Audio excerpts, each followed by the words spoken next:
Você conhece o Goku? O que é Goku? Você conhece o Goku? Não conheço.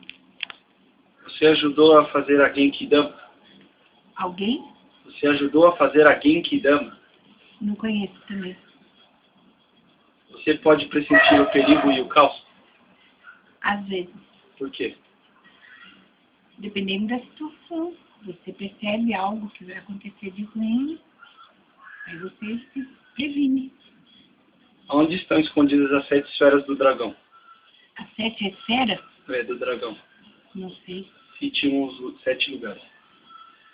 Pode ser na pata, no pescoço, no chifre, na orelha, no rabo, na barriga, na cabeça. O que você acha do Saiyajin? Saiyajin?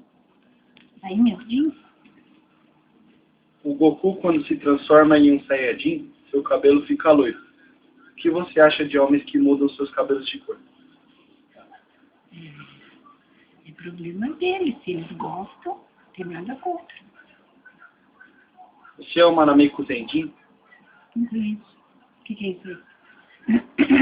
Ele viveu por nós, morreu por nós e ressuscitou por nós. Ele é Jesus. Goku, vó. O que é o Goku? Goku não. Não, é o Goku.